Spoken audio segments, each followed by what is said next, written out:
All right. I have hit record, so Michelle, you can take as much time as you need to bring Yeah. us in. And now we're doing the thing. Oh, the thing is being done.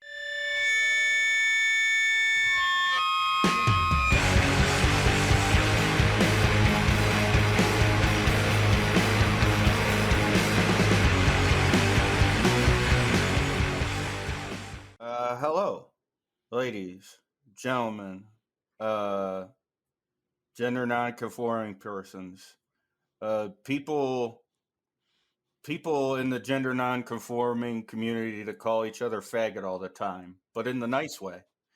My name is Michelle Perez. I am joined by my homies Jake, my homies Ruben, and also a longtime homie in the creative world, Carta Monir, as a guest. Uh, Eliza is currently not with us at the moment. Uh, many of the you know co-hosts sometimes come down with like fucking gamer's knee, various forms of like I want to say mild leukemia style gamer induced illnesses, but things of that nature. It's not worth dwelling on, and if I won't, then you shouldn't. And this is Eliza will return. Eliza will return. Uh, Eliza will tell me to never post a human asshole again, and I will do this 45 times. This is working on it. I'm Michelle Perez. Today, I was kind of thinking. I was kind of thinking of what is sort of the antidote nowadays to what I would say are very cynical models of engagement cycles. I was thinking more specifically of Josh Hawley's book, where I don't know, he's going to call for some sort of pogrom of Antifa by way of crying about cancel culture and shit. And basically, at some point or another, the imp the publisher dropped his book. However, the imprint owned by the same publisher would take up the case of publishing his book, even though it's basically an artificially induced and arguably maybe staged piece of dog shit that sort of exists in our current model of publishing as this sort of creating controversy in which to sell books, or sensationalism in the most brief way I could say this without rambling as I always do. And I think most large publishers hew towards that side of things. Sensationalism gets eyes on your product. It puts asses into seats. Uh, shit, I was there was this 60-year-old gay man reviewing a fucking book where this actress was leveraging bad critical response specifically against this guy as though it was some sort of culture war issue. There's a lot of this shit out there. Um, and this is part and parcel with trying to survive in publishing with several large publishers, uh, as social media and the internet are, and as well as hedge fund guys, are basically all trying to eat you alive. How does one move forward? How do you make anything of worth that resonates with people and touches them personally without debasing yourself in these ways? Uh, and I always hear a bunch of shit about sex workers debasing and fucking sort of commodity, making their relationship a commodity.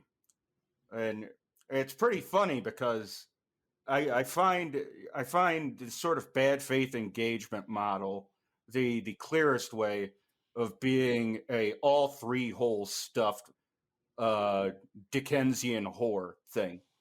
It's just pure raw dog. What is the antidote? What is the fucking antidote? And in my mind, It's not perfect, and it's not a one size fits all solution.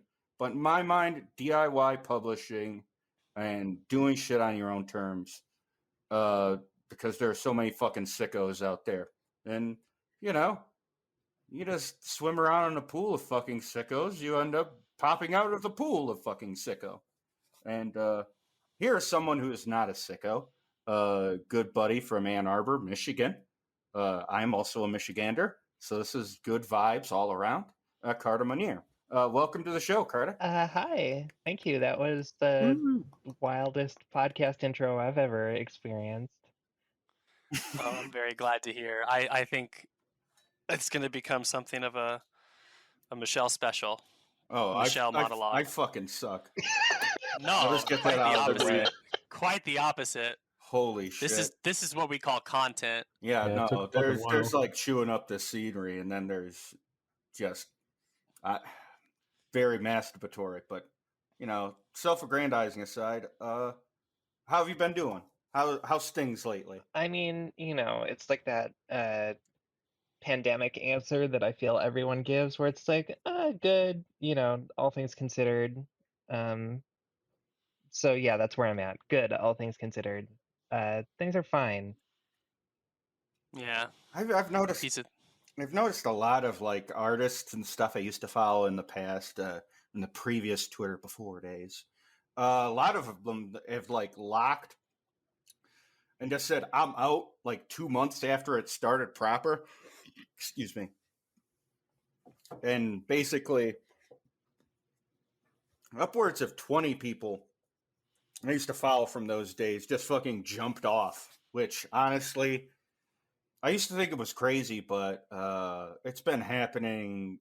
Everything has been happening constantly.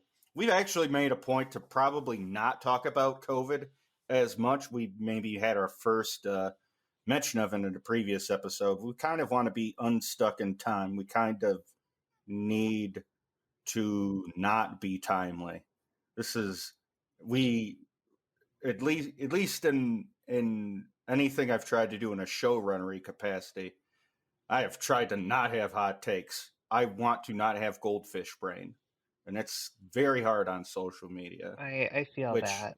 you make physical products, just to kind of get back on track. I was going to steer the ship a little. But with regard to that, I I think can no what you longer hear Michelle do with Diskette Press has been very or any of you. invaluable for a lot of people, Fuck. where they do try to tell work and stories I feel that are of the moment, but not necessarily hew towards trans girls hit the town or whatever. I was kind of, in general, you're very about personalized work, and I had some questions as it regards that.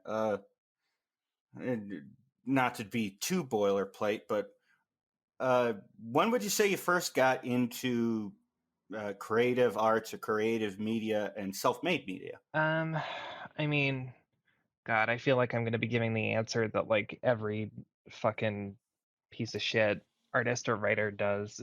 So not to be all like, well, I was born with a crayon in my hand or whatever, but like, I've always been really into making little books and zines. I would make books and zines for homework, Mm-hmm. in college. A friend and I started a college like comics magazine that would release like once every week or 2 weeks. And then when I got out of college and was getting into indie comic stuff, I stepped away from sort of like any kind of editorial or self-publishing role, Mm-hmm. and then kind of got sucked back into it because I bought a risograph printer. I got a really good deal and I owned one. Um, and owning one meant like, okay, well, I'm going to be printing my own books, and it would feel silly not like my friends who are also in town, and from there it just sort of organically expanded into like, well, I might as well print books for artists I like. So everything sort of Yeah. fell into place. what was the impetus behind the risograph acquisition? Were you kind of looking to get a printer and it just happened to pop up? I know those things are definitely not uh, especially easy to come by. So, I mean, risograph is something that used to be extremely ubiquitous in Europe and North America. And I mean, like, to an extent still is, but like before cheap digital printing, every like church had a copy machine to print their newsletter, and every school had some sort of copy Right. machine to print, assignments or whatever. Um, Right. so there was a print shop in Chelsea, Michigan that I would get my work printed at. And at some point, I asked them about, like, well, do you offer risograph printing? And they sort of gestured towards a machine that was like in the back unplugged. And they were like, oh, we have that one, but we haven't used it in a while. So we would have to charge you extra. And I was like, oh, okay, Oh. that's fine. I'll think about it. And then like a year later, out of nowhere, they called my phone. They had my phone number Oh saved from wow. some order, and they were like, "Do you want this?" And like all of the accessories and whatever for like $250. And Wow. So they had even yeah, remembered you. because I was the only person who had even mentioned being interested in it, I guess. Um, That's wild. That's really yeah, cool so though. it really fell into my lap. Like, usually you can get yourself a reso for, I don't know, under $1,000, but I hadn't Sure. like proactively been looking for one, and it didn't feel like we had space, but like this offer was so ridiculous. I That's yeah. That very much feels like a moment of fate Yeah, type thing. exactly. So once I had that, it sort of became like an ongoing project, like to learn how to service it and get it up and running, and also get it to connect to a computer, because it has like a copy machine Right. functionality, but the model that I have came out in like '98. So it was like a big, expensive add-on feature to have like a parallel port, basically. So I had to get Right. all of that stuff set up. But like once I did, it was like, okay, now I have this working machine, and I might as well print for other people as well. That's awesome. I'm just gonna say, in terms of, I guess you would consider yourself, because I was looking over the site, you would consider yourself a micropress. Hmm. In terms of self-publishing, you specified that, yeah, you kind of went through a very specific, not like a complete anomaly, because uh, I think it's like a very specific and serendipitous thing. Obviously, getting in terms of maintaining and sort of having an output of work and being able to actually control the publishing Hmm. process. In terms of like decision making, I'm very curious to hear like what sort of direction uh, would you say you've kind of given a Diskette Press, because you sort of very literally kind of control your own needs of production. Right. I would say like our mandate is very much like printing work by artists who I want to draw attention to. Um, Hmm. I describe us as like a stepping stone publisher. Like, I try to pay as well as we possibly can, and we basically pay the artist like every piece of money that isn't like covering our own printing and me paying, the employee that I have. Um, my hope is that by publishing artists, they can draw the attention of bigger publishers who have more money, who can, you know, give them more of a livelihood. Because unfortunately, in like independent small press publishing, it's not terribly lucrative most of the time. So I focus specifically on like marginalized and queer and especially trans creators, um, whose work Hmm. is cool and speaks to me. So being like the owner operator of the operation is that I can find artists whose work speaks to me and seems cool, and just publish them, you know, like it's really not that hard, thankfully. And, you know, I have a contract that I give pretty much everybody, and it's very simple, and everybody retains all the rights and whatever. Basically, like Diskette licenses the rights to print um, for, you know, a certain region.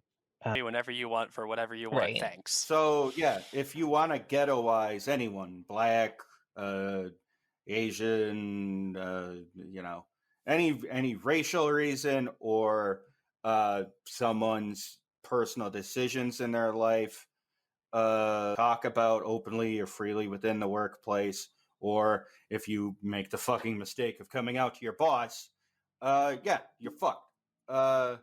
Which leads to a few different employment situations. One, maybe you get into sex work. I've been there. Hmm. Two, uh, you're just unemployed and your lot in life is either living with your parents, doing X amount of crowdfunding because you're literally ostracized to the point of not being able to get anything ever at all, or uh, to basically be self-employed. So a lot of trans people I've known in DIY, in media, uh, that's kind of where they were coming from. And in rare instances, they were cis in media and then they transitioned openly, and the engagement vector for that shit sort of applied to them. And so they were like air quotes controversial or this or that, Hmm. which is fucking wild to think about. Well, I think the Diskette Press story is unique to me is that for you, uh, self-publishing, you you you seem to have kind of created your own way forward as well as ways forward for others, which I find to be an excellent model. And I think, I mean, I don't expect everyone to get the $250 deal on a risograph out of fucking nowhere, but it's not a, it's not a bad thing to look at in terms of uplifting yourself as well as uplifting others. Yeah. Not the rise and grind dog shit, but the hey, I want some agency in this world, and this is how I assert it. Yeah, absolutely. Uh, I mean, in terms of that, yourself as an artist, uh, what were are some works of your own that basically have been recognized by others, as well as like works that you know you've made that means something to you personally, uh, just off the top of your head, if you don't mind. Sure. I mean, the most recent thing that I made that made like a splash, I guess, is the big sex zine Napkin that I released at the end of 2019. So it's been a tiny bit over a year.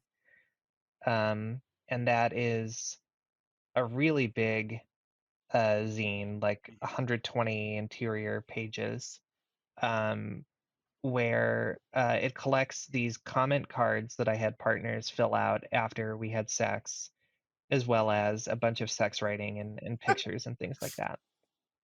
Um, Hell yes. yeah, and like that's an example of a project that like I think I would have had a hard time publishing if I wasn't self-publishing. Yeah, that's a very ambitious idea, let alone one to pitch to another Yeah, publisher, right, right? exactly.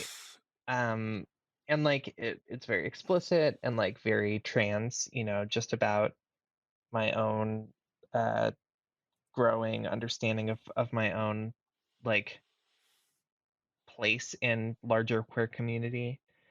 Um so like that one is just going to be like at the top of the list. The current book I'm working on, that's like a follow up in a lot of ways to Napkin that deals more explicitly with the sex work online that I've been doing, is going to be similar. Like these are things that maybe I could get someone else Ooh, to print for me. exclusive. Yeah. maybe I could get someone else to print these for me, but like the thing about having complete control over it is that I feel more capable of like pushing things and being weirder and less cagey than I would otherwise be. Like when I was taking all of my work to Chelsea, Michigan to have like a couple sweet older ladies print it, I would feel like pretty sheepish when I would go there with like a sex comic book and for them to assemble, and they were always cool about it, but like it feels better when I'm doing my own stuff. Yeah, totally. It's just like just those little things of comfort mean that you don't have to question yourself about putting out whatever you want to put out, Yeah, basically. exactly. In I'll terms follow of, up real quick if Mhm. I can hold you up, Michelle. When you published Napkin, there was there any consideration in the design of the survey? I was taking a look at it over here to like maybe have like a graph where someone could get like on an XY grid. Were there any other considerations for the design of the Oh common shit, I card? Do you love just want to that. go real like? Do you want to go like real grocery store box with it?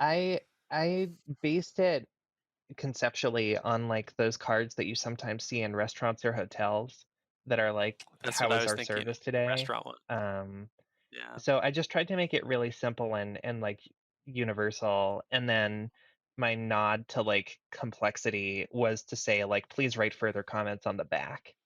Um, and like that's Oh, I'm sure. I hope that. yeah, like a lot of people did, like most people did. And Good. that's where like the really interesting stuff happens.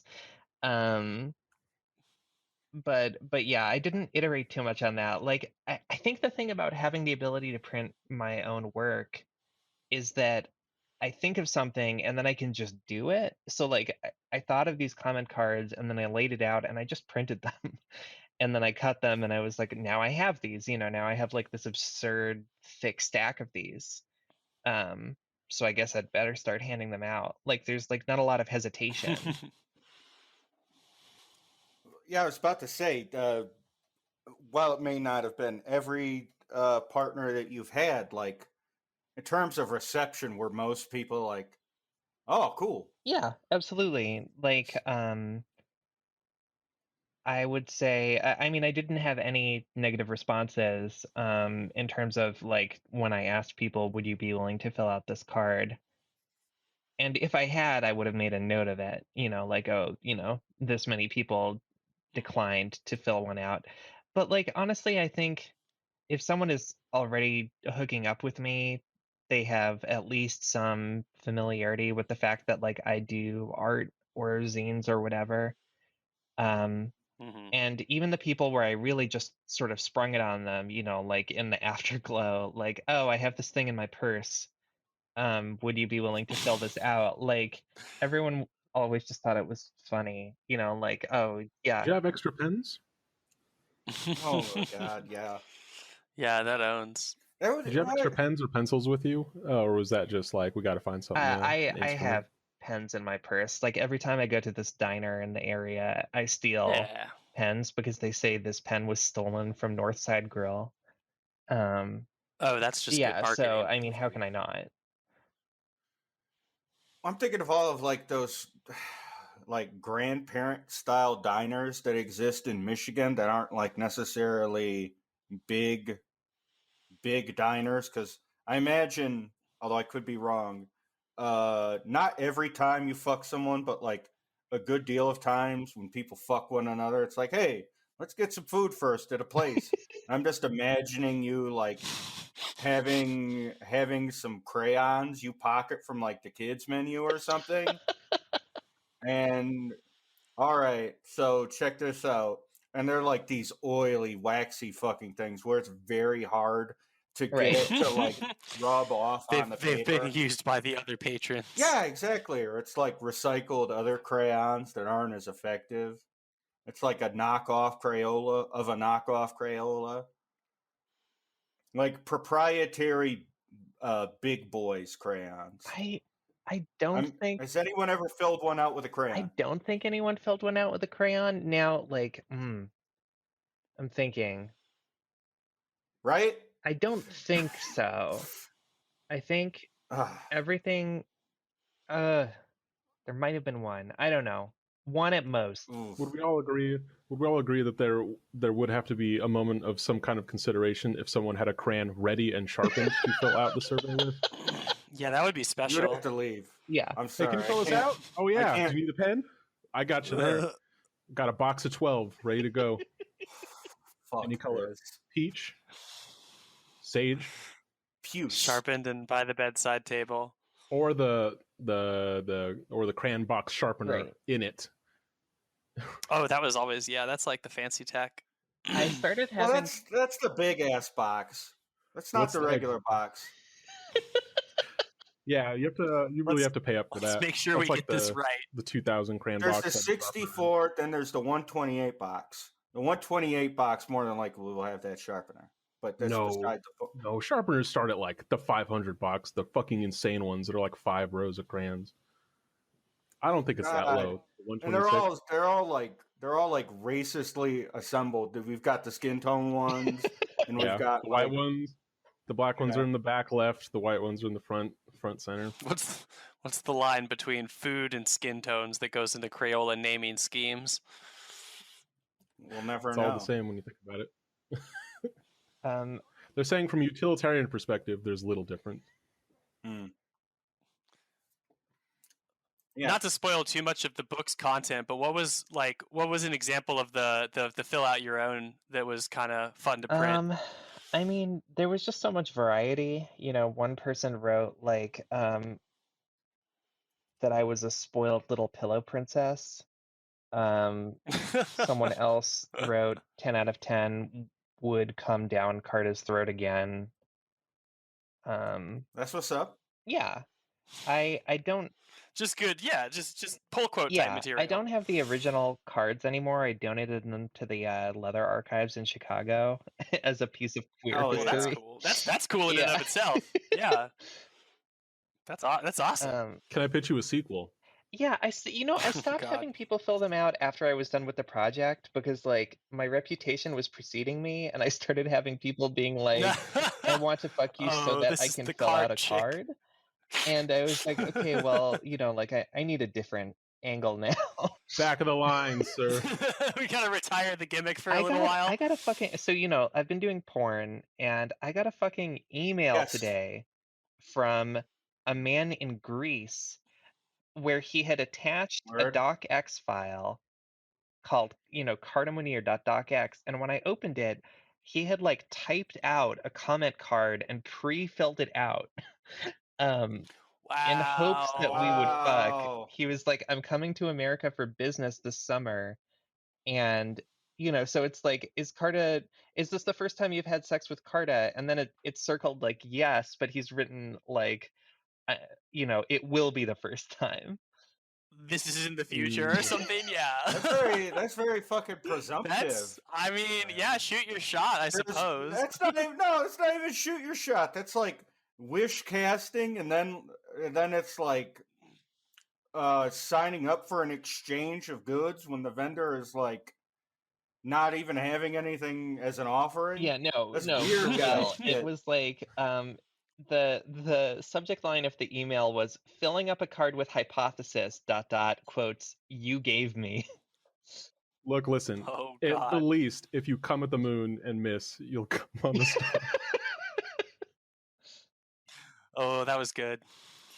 Holy shit. Yeah, it's wild. Send help. Yeah, I mean, as a whole artist, again, I wish Eliza were here, because this would probably be a fucking crazy brain trust in terms of people have created stuff and also done sex work. In terms of how your pornography has been incorporated into, I guess, your person, there's a lot of different countervailing philosophies about this. Mhm. A lot of people have maybe a prohibitionist stance on sex work, or have a sort of a crim, but let's not encourage this, let's have ostensibly leftist beliefs, but socially conservative beliefs. In terms of how you fit that into your personhood, or if you do at all, uh, do the worlds ever touch, like in terms of your sex work and also your personal creative output? Do you view one as an extension of the other, or is it its own separate entity? I mean, I definitely view it as an extension of my artistic practice. With Interesting. the caveat that like to make money in sex work, there is some degree of like feigning interest that has to happen. You know, like Oh, hell right, yeah. like Absolutely. porn Twitter Carta is always horny, right? And like always 100 Absolutely. right, always 100% of the time like, oh, I wish I was fucking someone, or you know, if someone responds anything, I'm gonna favorite it, you know, unless it's like really heinous. Um any response, Oh my God. I already know who you're talking about too. It's like these dudes on Twitter whose like avatars are like what's a polite way to say this? It's like late 90s trans yes, women and shit yes, with like their dicks out, or just a set of balls and pubic hair, yeah, or just an asshole. Just an yeah, asshole. Just a butthole, apropos of nothing. yeah, And PFP butthole. there's like cum brain people, and then there are like porn savvy consumers who, I'm not going to try to read too much into their whole deal, but are very much aesthetically into what trans women offer, and then sort of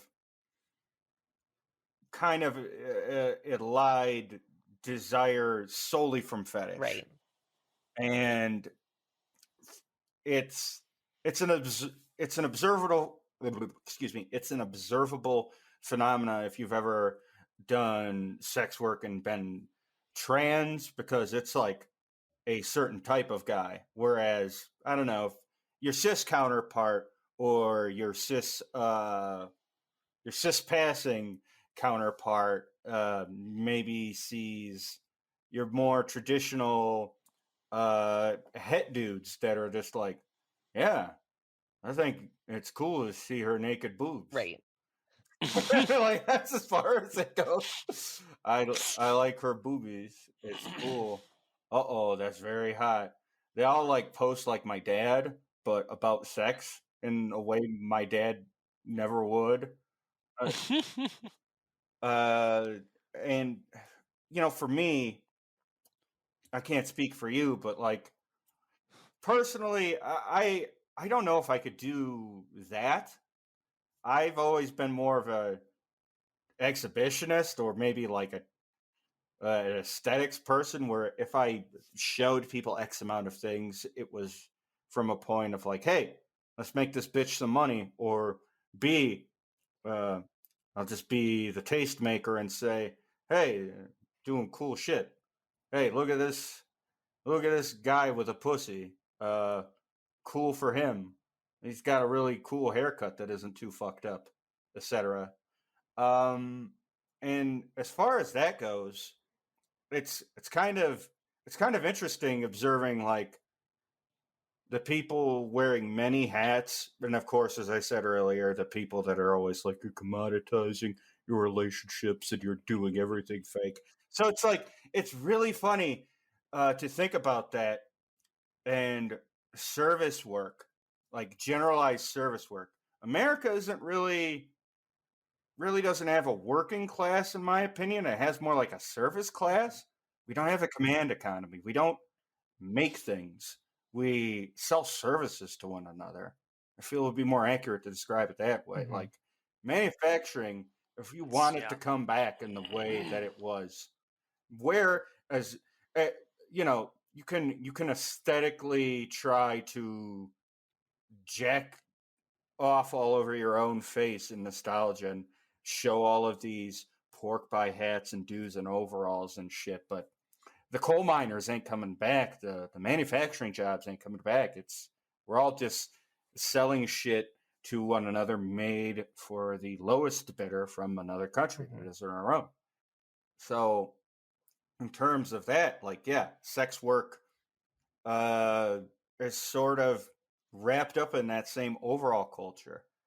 In terms of your sex work, like as it relates to yourself as an artist also, do you ever I don't know, ever have a moment internally where you ever consider, I want to phrase this like do you feel like it's your own motivation to artistically express yourself in your sex work? Yeah, definitely. I mean, like, it's something I've always had a lot of interest in, and Mm-hmm. I should make it clear I've never done full service sex work. Like, that's something that Mm-hmm. might very well happen in the future, but it's not something I've currently ever done. So Shit. Yeah, I'm not gonna be after school special with you, but like, if you don't have to, fucking don't. yeah, no, that If you can just do it creatively, just do that. Uh, that's not slapping your wrist or whatever. Some people do full service, and it's like, that's fine. I have no condemnation, but that's a rough fucking no, scene, I if feel anything. you. I feel you. And like, it's more of a like never say never. Because like everything that I've Mm, ever said, oh, I don't think I'll ever blah blah blah, like here I am mm-hmm. making all my money off of porn. Um, but I would say that like I really am into it. Like there's some amount of like day-to-day stuff that like I do more because it's business. Like I try and tweet a sexy picture every day on my porn account. And like Mm-hmm. that comes more from wanting to keep people remembering that I exist than it does like a genuine kind of horniness. Um but I would say like my experiences with like making porn and sharing it have been very much like yeah, an extension of the same kind of vulnerable artistic work that I was already doing. Um and I would say like And it's a playful, you know? mhm, Go ahead. that's true. Yeah. I if I had I don't have criticisms. I always try to like think of what that means as an overarching thing. I try to think in terms of outcomes now, because the current modern moment is attacking something as it happens and having an idea about something as it happens. But the fucking weird thing with sex work is that it's it's it's kind of, there's all that taboo, right? About work, what is debasing yourself, what is not debasing yourself. And you know, people talk very negatively about sex work and sex workers. You do this to your body, you do all of this for attention. Like, Carta, I've never seen you advocate for the killing of a specific type of group of people. I've never seen you advocate for war or bigotry against a certain type of person. And obviously some sex workers have beef with them, whatever. They can all fucking die, eat shit and die. Parody, redacted, Minecraft. But the thing is, like, uh, that bit of autonomy as it relates to that is what fucking pisses off a lot of people, as though you could never enjoy a job Mhm. or a pathway you've had to elevate yourself in a certain way, which, I mean, is weird. My horniness has always been more exhibitionist wise. In terms of sex work, I've never done video stuff or etc. in the way that you have. I just did full service stuff. in a capacity where it was basically survival sex work. Which, obviously that can color your opinions on this shit in a very specific way, but honestly, if you can get it and you're happy doing it, fucking do that. I think it's great that you are happy fucking people and stuff, or fucking yourself, or fucking inanimate objects. Yeah. I That's Look what wonderful. makes you happy. I am like, I've We love to see it. had a lot of jobs, and I know a lot of people who make porn would say the same thing. I've had a lot of jobs. When I was a teenager, I worked in a Midwestern cornfield. I've worked in like offices, and I've done like call center shit, and I've done I swear to God, it's like a fucking mirror. I'm not trying to fucking. I've literally done dairy work, and I've literally worked in call right. centers. Yeah, I It's mean, I like feel like it's like you and I have like we're in very, Michigan brain right yeah, now. very comparable kinds of experiences. And like, honestly, making porn is not only the best job I've had, but also the best paying job I've ever had, bar none. Yes. Like, I'm making real adult money for the first time. And like, of course, it's all freelance. And so there's like, taxes that you need to keep in mind, blah, blah, blah. But like, Mhm. I don't know. It just feels fucking like my time is being valued. Like, if I can get on OnlyFans and get some, sissy faggot to give me Mhm. $400 for telling him that his dick is tiny, and that's, an hour of work, that feels like my time is being valued in a way that it never did at Right, any of those right. other Yeah. jobs. And the That is outside that's good output. and the outside For looking the in view is like, oh, okay, so you just take advantage of people and like prey on their inability to fucking live their life or be able to reach out to people. But it's like, no, a lot of people that are into the shit that they're into specifically, uh, and I say this mainly about leftist scolds about this shit. The right are always going to just talk constantly like they have a concussion, like they are incapable of X amount of abstraction. It's a more simple type of It's a criticism. more simple type of criticism. It's a moralist based criticism. And the left moralist position fucking infuriates me because it's like, oh, you can never uplift yourself. You can never do anything. It's all commodities. Go fuck yourself. Eat shit. Uh, and personally, yeah, you are happy doing what you do, and there is a construction of different employed voices. There's like an agreement between the sissy faggot whatever and you that there's a level of unreality to it, which is why I sort of asked you earlier about how you feel as an artist as it relates to this, because there's also that sort of level with artistry. Maybe people don't even recognize it when they make things, but it's also a soft ask, but it's still an ask, which is that, you know, we have these terms. We know not everything is going to be 100% true or real. That's going to be up to your individual ability to engage with the work and think about it critically. And it's weird thinking about that in terms of pornography because there are so many cultural taboos about it. Yeah. No, I agree. Uh, And like, I don't know, I spend hundreds of dollars on shit that makes me happy, and I don't feel like I'm being exploited. Like, mhm. I just Right.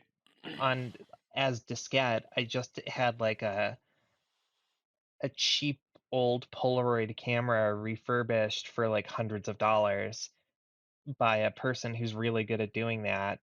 And like, that's for me, like that's because like I think that's cool and I want to be able to take pictures with this specific camera in this specific way. and it makes me feel Right. good to like give money to this person who knows how to do it, and I pretty much let that person command their own price because I think they're worth it. And it feels the same to me when like if someone is coming to me and paying me a lot of money, that is entirely their choice, and I know that it's making them feel good to like give me that, and like show me that kind of attention. um It's one of the weird things about sex work. Like, anytime you watch pundits or whatever on TV, or even outside of politics, where people are trying to convey an idea or this or that, in terms of outcomes, sex workers, when someone comes, you have an incredibly specific idea of what led them to that point. Yep. And in a weird way, intimacy and connection, I don't want to say a one-to-one value, but it's right the fuck there, because that's about as intimate as you can Yeah. get. Cultivating that experience and having that outcome, which is wild to think about. So I sort of, on some level, if I could empathize with a lot of the people that have these taboos and hangups, it would be that. Like, I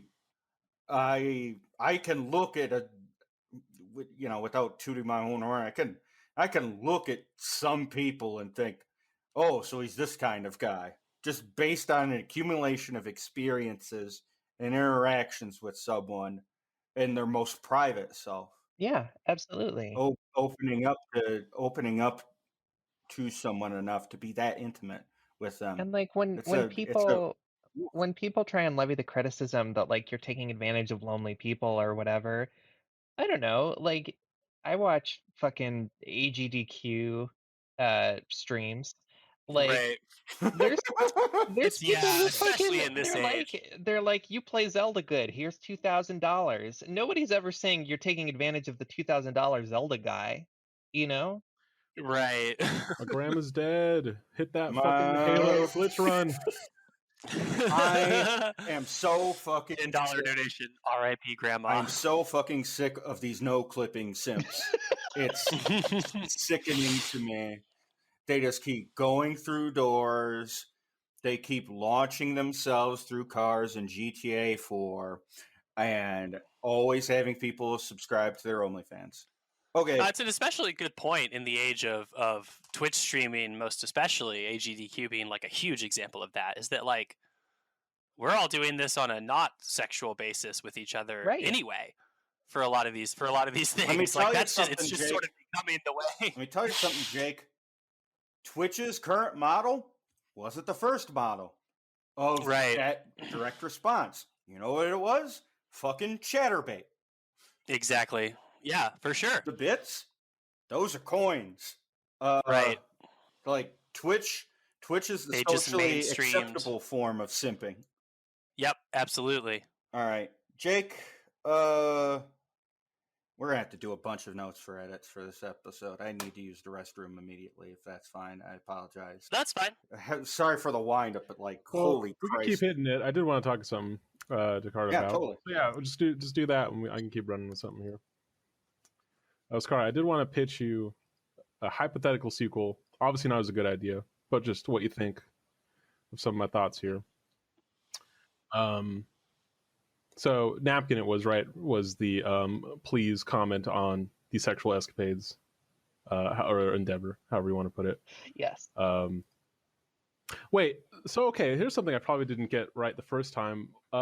When you were gathering the commentary, did you tell them why? Yeah, I did. It's gonna be. Oh, that is a good Yeah, question. I did. I said I'm working on a zine about my sex life, and it feels important for me to like get the voices of the people I'm actually sleeping with in there. So I would ask that you fill this out, as honestly as you can, and it will be published. And a couple people signed their cards, and I blacked out their name in the final scene. Okay. Nice. Fucking Yeah. sick. Let me see. So, as a potential follow-up with your current foray and career choices of sex work in a fun, having a good time, what if there was an approach from the perspective of mastery over fucking, and that would be criticism cards and only accepting critiques Oh no. of the fucking. Please tell me. Have a graph. You could have a graph. Try and get like a rough timing Are down. you trying to get a fucking anime skill chart graph? No, Is we this don't your need end goal? we Is don't this need a your end goal here, Ruben? A hexagonal The graph. hexagon? The hexagonal, the 5-point stat graph may not come into play here. Are we all gonna have a Naruto profile? I think what at might the end of be this? might be better would be you might need to use like a chess timer or something, and you give them a Oh my God. timeline, and then and then you write in 0,000 to when you finished fucking, and then you kind of have them chart out where did you think, like make a bell curve for me of like where were the highs for you here. Hold up. I'm going to stop you right there. A bell curve? Can you tell that Well, Ruben's a board game they would do like designer? a line graph. So like you have the timeline, right, and then you're like, hey, we fucked for 55 minutes 38 seconds. That's the end of the timeline. And then you give them the card, and it's probably a big piece of paper. It's not a card anymore. And you write in the end time, and then you're like, I need you to chart what was just personally, what were the highs and lows for you. Do me a quick line graph, higher on the chart, scale 0 to 10 with time being the x-axis, y just being satisfaction levels or preference, and then have them do symbols along the timeline and then write on the back what those correspond to. I love that. Thank you. What's across? You need to write up. You need to write up a design document for this, Ruben. You do not need to write up a design document for this. I'll send that to you. The way you shouldn't fuck people. Across means the head was trash. A triangle means you need. Well, no. The symbols say there's a comment at this point in the timeline. So the 15-minute 6-second mark, there's a star. So you gotta look at the back of the sheet and be like, what happened to 15 minutes? And you were like, too much teeth. And so it could be. I just imagine someone like rifling through a stapled set of papers like while they're fucking, and just being like, oh, jeez, wait a second, I gotta go back to page 2. My first thought was clipboard. To fuck with them, staple a Scantron as like a second page. Just staple a Scantron to it. Yeah. So after they do the graph, they think it's coming. Please fill this out, as accurately and quickly as possible. Yeah, I mean, like, here's a booklet. I think the problem with that proposal is that, like, speaking as someone who like has had a fair amount of sex on camera, a lot of the time when I revisit the sex that I had, I don't remember like 80% of it. Like, if someone rails you for an hour, it's all gonna blur together at a certain point. What I was gonna get at was, so I'm curious about this because I know about like mass produced porn fucking production methods, which is that it's multiple takes. It's like a film. You've got like upwards of 15 people watching you have unprotected sex with someone, right? After going through all of your vetting processes or this or that. In terms of DIY video making on that front, is it just one and done? Do you just go through it and then bing bang bong? So it depends. I would say the fanciest setups I've ever done have had 2 cameras. Hell yeah. Where I have like an app on my phone that lets me have like multi timeline video editing, basically. And I always do some amount of editing because there's always going to be something in there that like looks awkward, or someone repositions, or like it's a bad angle or whatever. Totally. Yeah. But yeah, I mean, are you like, doing the blocking for those? What did you say? Are you doing the blocking for those, like setting up the initial angles? Yeah, I mean, like, basically I set up the cameras in ways that I think I can sort of switch between, where it's like, if it's not good here, it'll be good here. And then at that point it's like, okay, so we'll fuck for a while in like one position or whatever, and then if we switch it up, then things might change. I might have my partner hold the camera, I might hold the camera myself.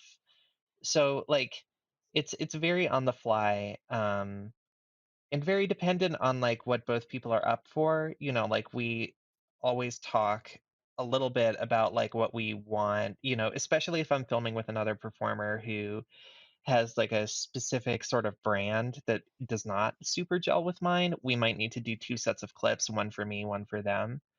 Um, Oh yeah. so like, I'm my quote unquote brand for porn is like an intimate peek into my actual sex life is sort of how I'm selling it. Um, but if I'm with someone who's like, I'm a dom and I only top, then like we can't have like video where I'm fucking them for their page. So we need Hmm. to do something different. Um, so we'll plan it out and sort of get as much as we can, and then afterwards, I'll go through and edit things down. Um, and it's not super like highly produced, but I have some like LED ring lights and things like that, so like it at least looks as nice as I can get it. That's the weird thing. Like for me personally, uh You don't like ring lights? no, man. Now, Cardi, you're out of the Discord right now, but basically, I actually like Ruben's sort of mood lighting, Hmm. uh, Just some Arizona of it. hillbilly cyberpunk lighting. That's very nice. It's just an LED Uh, strip. What the? well, He the lives in Arizona brightness, and it's an the LED strip. brightness and the greenness. Are you fucking with Yeah, the me? greenness. I'll give you the I greenness. like green. Don't be an asshole. Like Oh, it grind, looks great. like our Michelle, talk about more things our listeners can't our see. our angels, our We'll angels put air a grinds picture in the like show notes. Y'all can see hell the little rustic brass bell I have. That's a bird standing on a faucet with a dinner bell under it, and my sign, my farmhouse sign that says "I don't carrot all" with a picture of a carrot under it. Woo! You going off with these carrots? Also, if you haven't bought your 2021 calendar, I have lammies and pajamas and goats and coats for this year. Holy shit! I see that finally. I I thought it was That's a quality guy, but calendar it's a material. lamb No, that's a wearing lamb clothing. in pajam. Yep. Hell yes. What I was going to ask Carter was, all right. So this is again one of those anomaly situations, like because we've had very similar but also incredibly different arcs within our Hmm. lives. Uh, Intimacy or whatever. I mean, you don't have to answer or whatever. You get edited out. But uh, in terms of like actual personal enjoyment from sex work or whatever, uh, because some some shit that you're good at you enjoy. Hmm. Straight up, like in terms of that and your sex work, was that like, do you have fun, I guess, doing whatever you do in that, like fucking people, being fucked, etc.? Yeah, I would say so. It is separate from my you know personal romantic life, Mm-hmm. and like there is a pretty big difference between filming something and having a hookup. Mhm. Like Absolutely. uh when I film something, there's just so much more. uh I don't know, like it's work. Like I wouldn't even call it having sex as much as I would like working with a person. And there's an understanding that like we might need to stop at any time, we might need to reposition. I don't want to be fucking when the cameras are off, because I would prefer not to blur that line um as Mm-hmm. much as possible. Like it's a little more Yeah. complicated. Right. Sex There work. actually are ground rules. Sex work is very much a blurred lines thing, and I'm very happy you said that phrase. Like for me, I was like very big into well, straight up dissociating, Hmm. but not necessarily in the traumatic dissociation sense. It's more like, I don't know, a sort of Zen or philosophical sense. You take yourself somewhere else because you're going to be there for a while. Right. And that sounds very crazy, but I was thinking about the, what was that game? The words Edith Fincher in it.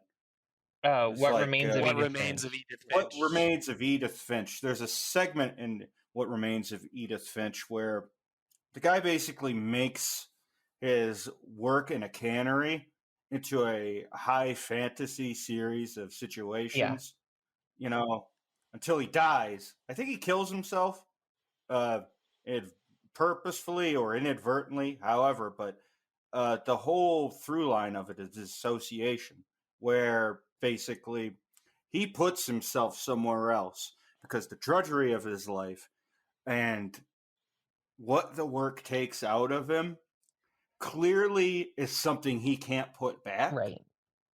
And with sex work and intimacy, if I've ever felt like sort of envious about people that sort of do things in a not full service capacity, has been like you could be artful with it, you can have a direction, you have a clear delineation of work, but there is a personal connection and a sort of wavelength you're both hitting, Yeah. which is different than like I need to not be here.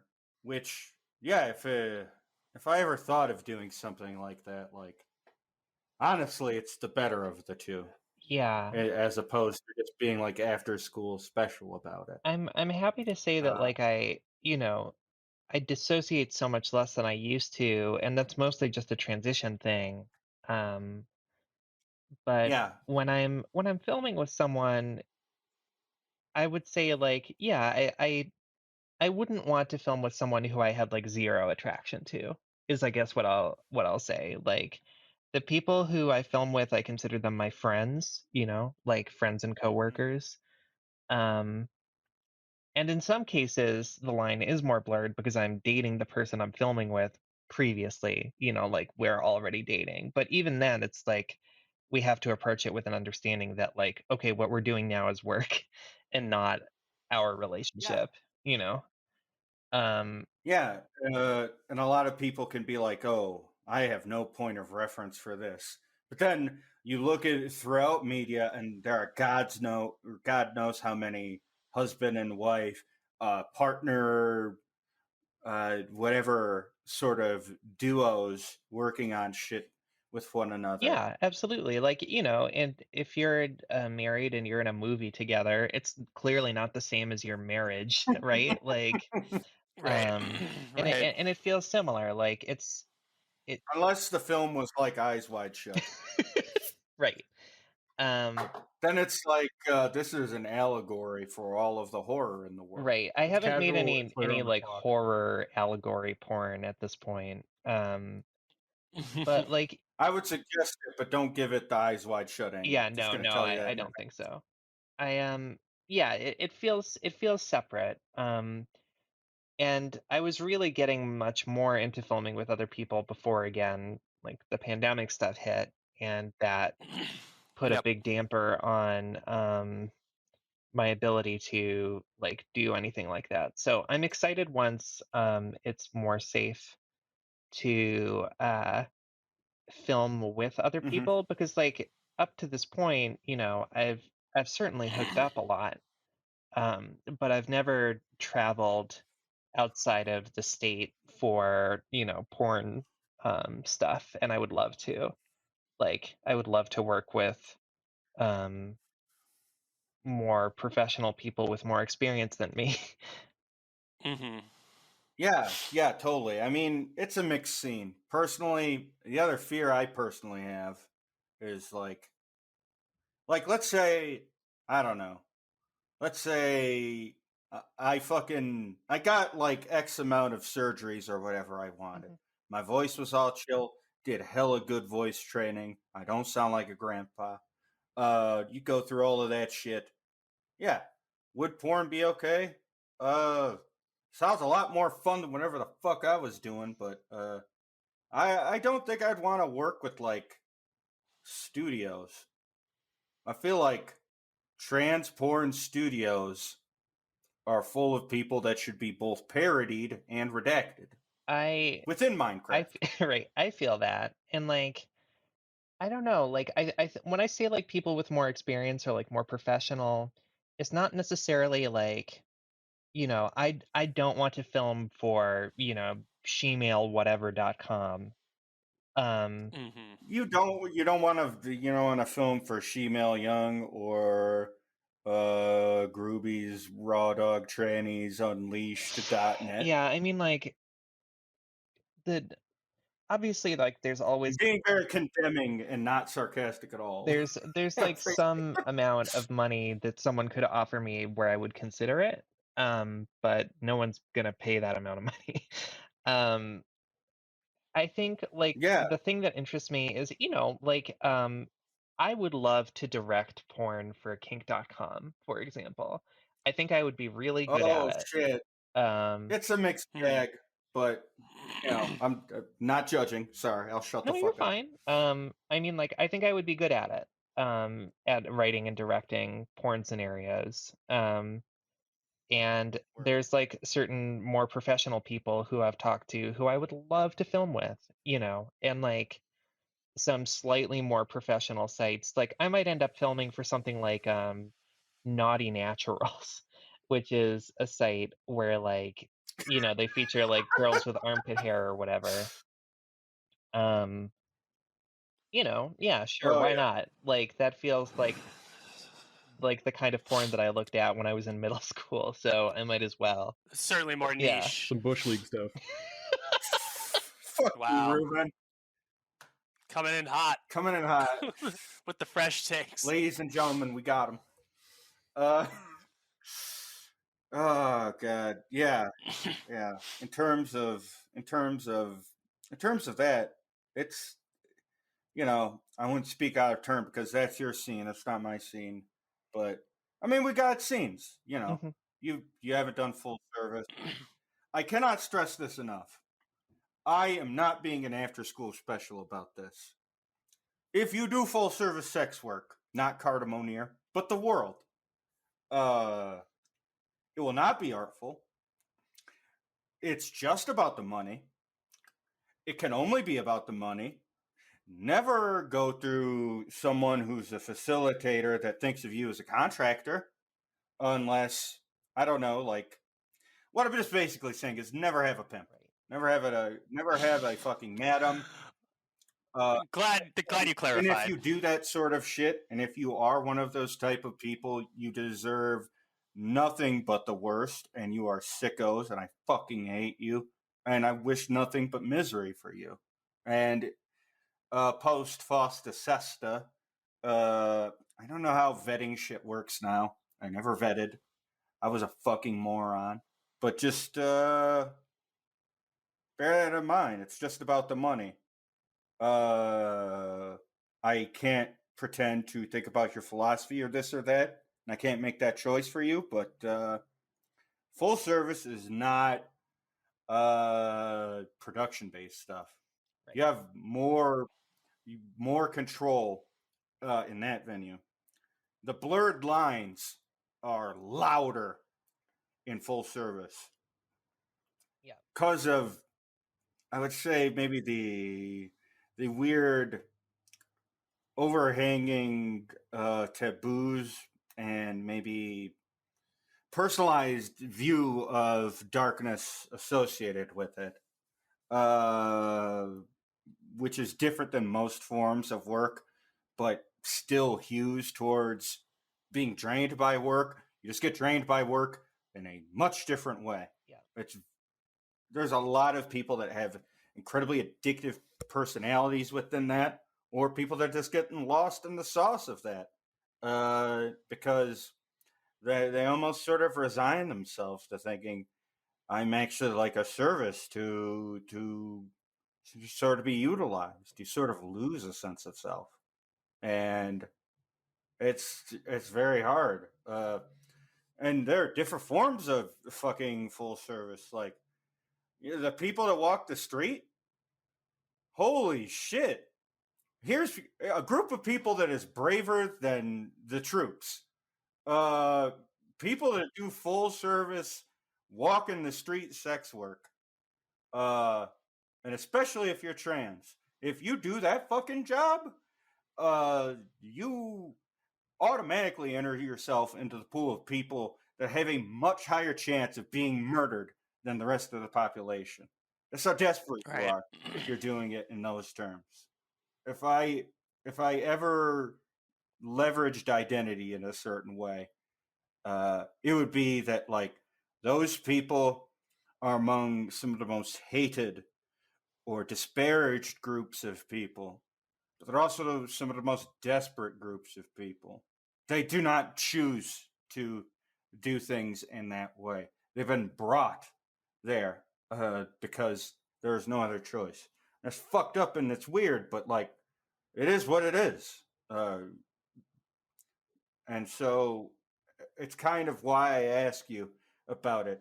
I feel much more kinship in terms of art and creative stuff, insofar as comics. But in terms of sex work and to give out, in terms of creativity and in terms of output, a lot of people have very differing opinions about that. Some people would make the premise, and I won't, but like, yeah, no, why you do sex work is because it's more financially viable and because, like, yeah, you don't make as much fucking money on comics or whatever. And it's like, that's a very judgmental take, but that's like how a lot of people who are anti-sex work or save people from themselves sort of mindset feel. Right. And it's wild. Honestly, it's very relieving to hear that like it's more work than anything else for you, but it's fulfilling work in some way or another. Like, do you feel good doing what you do after you do it? Yeah, I do. At the end of the day, are you like happy? I mean, like, I've never, I guess just on like a really basic level, like, I've never had a job where like part of my job is like hundreds of people I don't know constantly telling me that I'm hot, you know? Like, Mm. none of Right. the hourly jobs I've ever had. Like, if anything, I've been much more abused and degraded at hourly jobs than I ever have doing sex work. And I mean, the thing about online sex work that really differentiates it from almost any other kind of job is that like you have the ability to block people and set boundaries that are Mm. like fucking easy to set, you know? Like Yeah, um you could tell people to fuck off. right, Sure. which is huge. Yeah. Like if someone is being a fucking creep to me, you know, in a way that feels dangerous or I don't like, I don't have to worry about it too badly. And that's not the case for full service, which is like part of why I really try and be very upfront about like what type of sex work I do, because I see a big difference between what I do and people who do full service in terms of like the experience and the risk. um I have a lot of respect for people who do full service Yeah, for yeah. that reason. Well, yeah, no, as someone who has done full service, it's like because of the blurred lines, I almost sort of wonder, like, damn, I wonder what this would have been like if it were fun Right. or had more input in it, like anything else. But beyond that, it's just also, yeah, if the two that are safer, and don't get me wrong, doing online sex work as opposed to like full service uh, is not without any risk, but it's just a different pool where it isn't as immediate, I suppose. Yeah, it's a different type of risk. And like, you know, I make porn under my real legal name, which is something that a lot of people think you should never ever ever do. um but Yeah, my feeling about it is very much like, I don't know, I there's nobody who could find out about what I do who doesn't already know, or I don't, you know, like there's no family I'm worried about. Hmm. There's no employer I'm worried about. My spouse's employer is cool. um like we're good. yeah. I feel Right. pretty okay. In terms of just to just kind of shift completely, wanted to wanted to talk to you also kind of about I want to say just recognition, but in terms of personal recognition, you've been nominated as well as awarded a few things trying to remember. It was an Ignatz Award, right? Yep, I got an Ignatz Award, and I got the CXC Emerging Artist Award. I'm trying to remember. Was one of them a sort of comic/pictorial essay about Lara Croft? Yeah. Or am I Yep, fucking that up? was the Ignatz. But if you kind of want to like walk through the uninitiated, like just briefly, like the subject matter of that one. Yeah, that was a piece I did for Zeal. I don't know if Zeal is still going, but for a while it was. Zeal's last update, I think, was like in 2019 or 2020. It's been like kind of a mixed bag. Okay, so that's for everybody. I was in Zeal too. J Bear had an AVB. I would love to have those two. Yeah, the best. Ran like a Medium like blog thing that's funded through Patreon that was like video game criticism and essays and things like that. Very ahead of the curve. Very ahead of the yeah. And I did a comic for them about my sort of like talking about like my childhood and then mother's death through the lens of the communal video gaming that our family would do. Like as a family, we played through basically every Tomb Raider game, and by as a family played through, I mean like watched my father play through. Mm-hmm. Oh, yeah. Yeah. So that comic was like one of the first big ones after I came out that like got attention on its own. And won the Ignatz Award, which is the one of the awards given by the Small Press Expo, which happens every year in Bethesda. SPX in Portland, right? No, in Bethesda, Maryland. Yeah, up to the East Coast. I fucked that up. I was not that far away from Bethesda at a certain time when I lived in Baltimore, but yeah, sorry. Go on. Yeah. So it's available to read online still if anyone is interested. And the comic is called Lara Croft Was My Family. We could probably link that in the show description. Oh yeah, absolutely. Yeah. And another thing I kind of wanted to ask about was God, it's killing me right now. Well, what's that? I have something. Oh, yeah, I have a go segment for it, that I'm going to baby. make you do. Michelle, it's time What's up? for the oral history of Carta Monir's Dick Fan Club T-shirt. Okay, yeah, no, this And I'm kicking it to you. will definitely jog my memory. So, Michelle, how did this T-shirt come into being? all right. So, in terms of thirst or this or that or whatever, do I want to fuck people all the time? Do I think certain people are attractive or more attracted to others? Living human being. I'm not a corpse. I want to fuck stuff, or I can appreciate fuckable stuff without being a fucking weird guy.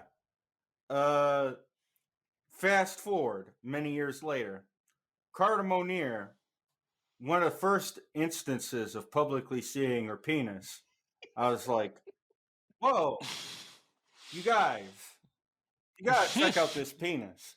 I was telling many people. Many were saying. When you say you guys, you mean your Twitter followers. I want to clarify.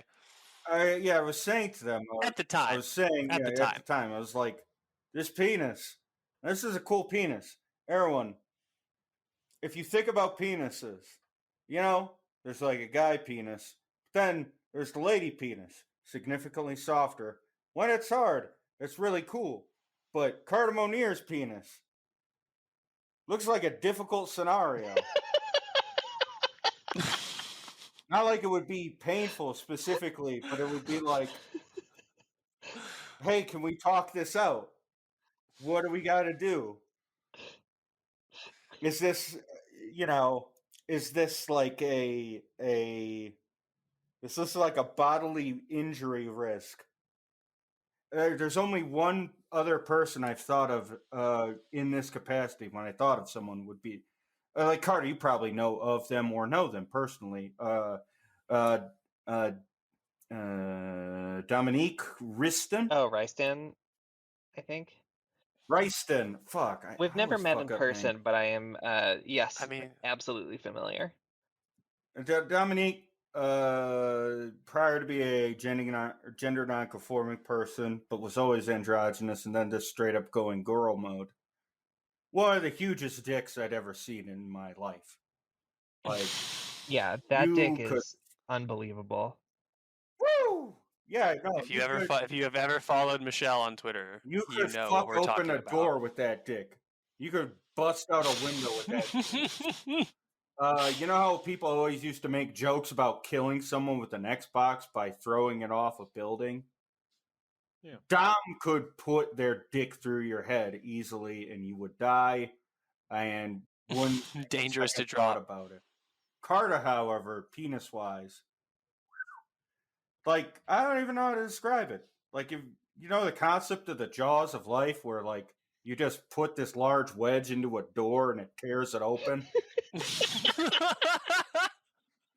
Just imagine that, but like a birth canal, and that's Carter's dick.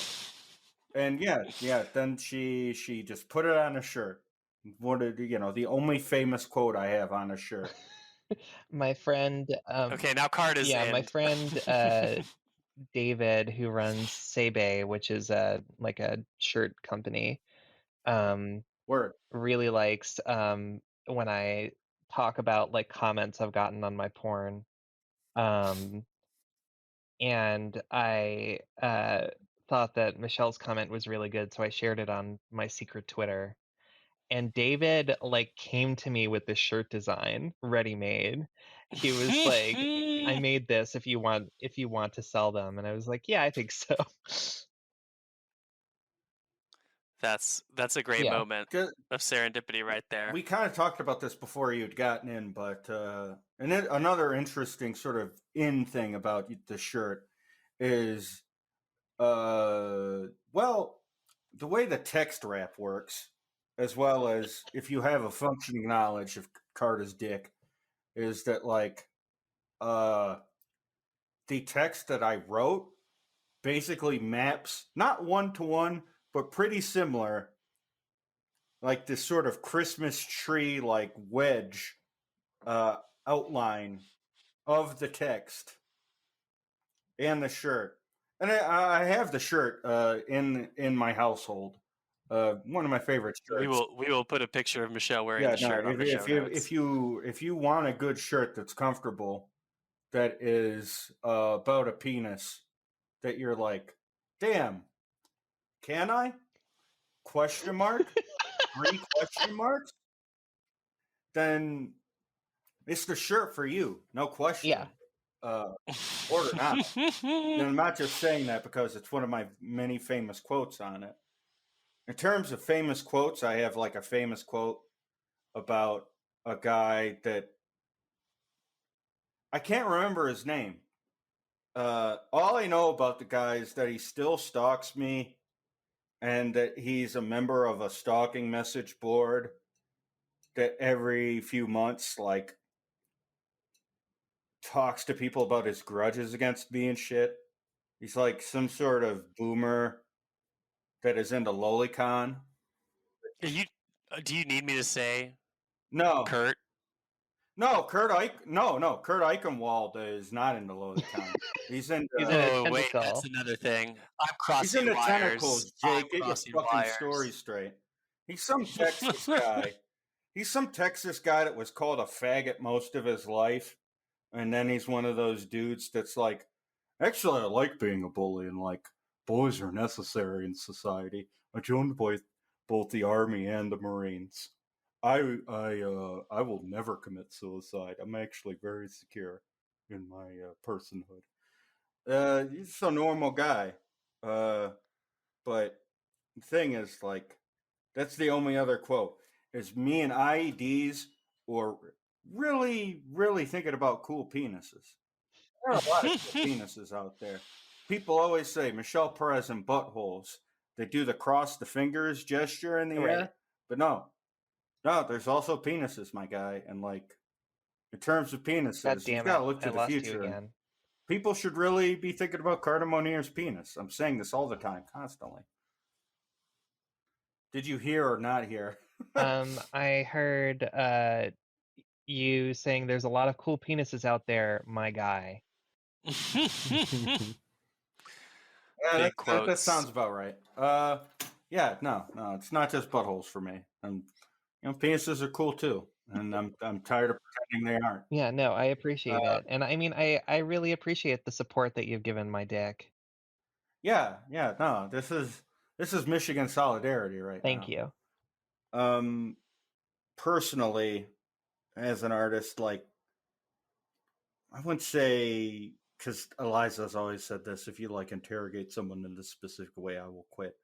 Let's say, no, it's their constant threat, and it's like the only good threat, which is like, don't be boilerplate, don't be a bitch ass. But I mean, in terms of maybe not just you specifically, but what you want to see out there as an artist creating things, and what you'd like to see moving forward into a future. A lot more. Recently, Oh, go ahead.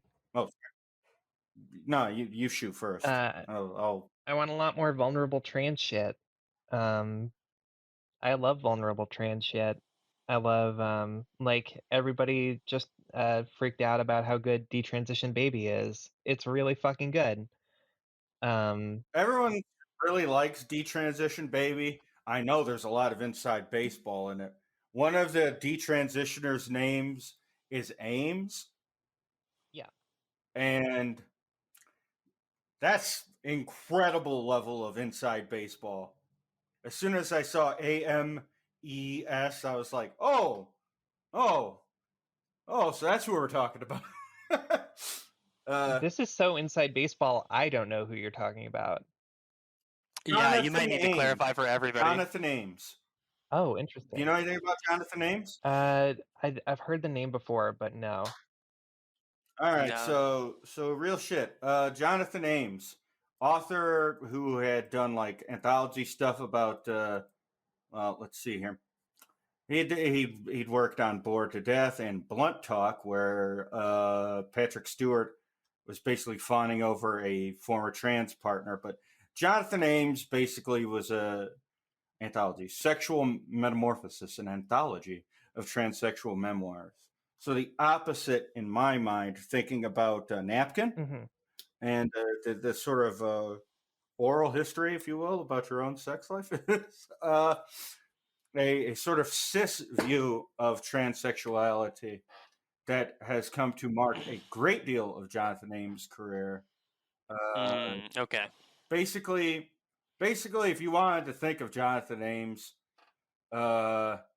think of a New Yorker who has had money, but whose dick has gotten around roughly the same amount mine has, but like, there was not a lot of consideration about the fact that there were a lot of transgender sexual partners, and like,